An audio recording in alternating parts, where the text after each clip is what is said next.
Të 7 qershorit. Kryetar Mirëmbrëma, mirë se erdhe. Mirëmbrëma, mirë se gjej. Kënaqësi që ju kam në studio. Faleminderit për mundësinë. Fakte patët një mbledhje të kryesisë që ka përfunduar para disa orësh, shumica e mediave janë duke u marrë me atë se çfarë ndodhi në kryesinë e Partisë Demokratike të Kosovës është një temë që pashmangshëm ishte po themi pjesë e diskutime për Partinë Demokratike, koalicionet dhe futja e zotit Fatmir Limaj në listën e Partisë Demokratike të Kosovës. A mundi më na sqaru situatën se pse zoti Limaj nuk është në listën e juaj dhe çfarë u diskutu në mbledhjen e kryesisë? Faleminderit zoti Kërçuki, faleminderit Leo. E thatë me shumë të drejtë se koha e përpilimit, finalizimit dhe dorëzimit listave në KQZ është një prej periudhave kogja sfiduese për partitë politike. I kuptoj edhe i mirë kuptoj kërkesat e njerëzve. I kuptoj që disa kanë dëshirë që të hyjnë listat e partive politike, disa të tjerë kanë kërkesa pak më specifike, se prap janë vlerësuar se mirë kuptuar se mendojnë që të gjithë, edhe shumë prej tyre meritojnë vendin 10-shin e parë, po realiteti është që janë veç 10 numrat, por nuk i nxan krejt. Edhe janë tjerë. Çka është e vërtetë që ka peshë, mos caktuar edhe në ditja në listë, por nuk është përcaktuese. Tek vota. Për shkak se është po edhe në zgjedhjet e kaluara, njerëz më të votuar me analizë Partisë Demokratike nuk kanë qenë të vendosur në 10-shin e parë. Ka qenë numrin 30, kanë qenë numrin 15, kanë qenë numrat e tillë. Zoti Arjan Tahiri, pra kanë qenë në pjesën e dytë. Njerëz kur doin me të votu, janë mjaftueshëm të emancipuar që e gjejnë numrin. Atash na të mojtë shumë pol zgjedhje, e shpesh edhe janë trajnue për me votu. Po, une para disa dite e kum pranu një shkresë prej kryetarit të Partisë Nisma Social-Demokrate, zoti Limaj, e cila ka qenë drejtuar tek unë si kryetar i Partisë Demokratike të Kosovës, po edhe për anëtarët e kryesisë Partisë Demokratike të Kosovës, ku shprehet një gatishmëri për me garuar në listë përbashkët nisma me Partinë Demokratike të Kosovës. Kum dëgju debate, i vlerësoj, opinione, mendime, dhe jam shumë i hapur për bashkëpunime, me vlerësimin maksimal.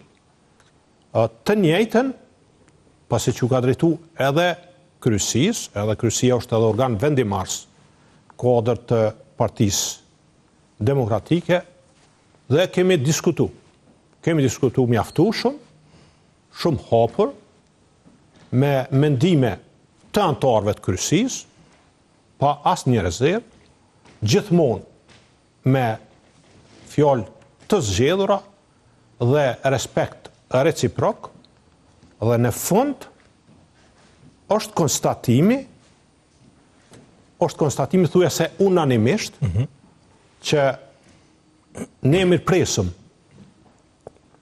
edhe vlerësojmë, edhe besojmë që do të kemi përkrahjen e nisme social-demokrate dhe zotit Limaj në këto zgjedhje si Partia Demokratike e Kosovës. Pra prisni mbështetjen e tyre. Presëm, i ftojmë, i lusim që ata të na përkrahin, që ne të rritëmin vota, dhe kjo është e matshme, dihet kontributi, dhe besojmë në këtë. Dhe normalisht rezultati më i mirë, edhe unë besojnë ato, për Partinë Demokratike të Kosovës, pastaj hap rrugë edhe për bashkëpunime në të ardhmen edhe në nivel të institucioneve, po edhe në nivel të përfshirjes të zotit Limaj, po edhe të tjerëve që dëshirojnë që të jenë pjesë e Partisë Demokratike të Kosovës, kur dihet se ekziston vendim i organeve të Partisë Demokratike të Kosovës që zgjedhjet në Partinë Demokratike të Kosovës të mohen këtë vit. vitin 2026, realisht unë kam mandat se nuk është gjatë që më zgjedh sekretari i Partisë Demokratike në konventin e Partisë Demokratike të Kosovës, mirë po zgjedhjet do të mbahen dhe do të jemi të hapur për gjithë ata që i plotësojnë kushtet në përputhje me statutin, me rregulloret e Partisë Demokratike të Kosovës, të jenë pjesë e garës dhe normalisht të jenë pjesë e strukturave udhëheqëse të Partisë Demokratike të Kosovës. Është konsideruar se kjo është në një mënyrë bashkimi më i natyrshëm, për shkak se ka kaluar një kohë bukur e gjatë, janë që 13 vjet që kanë kaluar, dihet që nisma pra zhvillimi është shkput nga PDK-ja. Po, para 13 viteve dikur në aty, dhe normalisht që edhe bashkimi e do një ran, e do një rrugë, e do një proces, dhe jam i bindur që ai proces mund ndodhë në mënyrë më elegante edhe më natyrshme të mundshme përmes zgjedhjeve të brendshme në parti. Pse ka qenë e pamundur që hapi i parë të jetë futja e zotit Limaj në listën e juaj? Në mënyrë që pastaj të jepet mundësi edhe elektoratit që dikur i PDK-s që ka kaluar nismë të bashkohet me juve. Shiko, ka pas mundësi me ndodhë kjo më herët. Nuk do të hi shumë detale së teme se veç ne do të fokusohemi në fushatën zgjedhore. Programi, lista, ekipa, prioritetet, mënyra e të bërit fushat, tereni, gjitha këto, kjo është fokusiu. Se tek e fundit, ta them të drejtin Leo, unë dhe Partia Demokratike e Kosovës garojmë për nevojat e qytetarëve. Qysh më ja përmirësoj jetën e qytetarëve të Kosovës? Qysh më ja bëj jetën më të lehtë edhe më ja përmirësoj standardin e jetesës? Na jem dëshmitar të përkeqësimit standardit jetesës. Rritje enorme të çmimeve. Edhe çmimi i bukës, edhe i vajit, edhe i sheqerit, edhe i kafes, edhe i energjisë elektrike, edhe i mishit të gjitha. Dhe standardi i jetesës të qytetarëve të Kosovës është përkeqësuar. Të ardhurat, pagat, pensionet, të ardhurat e llojeve tjera nuk e kanë përcjell trendin, dinamiken e rritjes së çmimeve.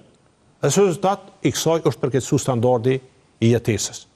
Për neve është më rëndësi me përmirësu situatën energjetike në vend, me rrit kapacitete energjetike, me bë infrastrukturë, me vendos transparencë edhe llogaridhënie, me pas stabilitet institucional, me pas një situatë ku vendi ka parashikueshmëri. Kto janë temat për cilat ne do të garojmë. Mirë po, mendoj unë që e para është më se nevojshme me ekzistu vullneti dhe dëshmia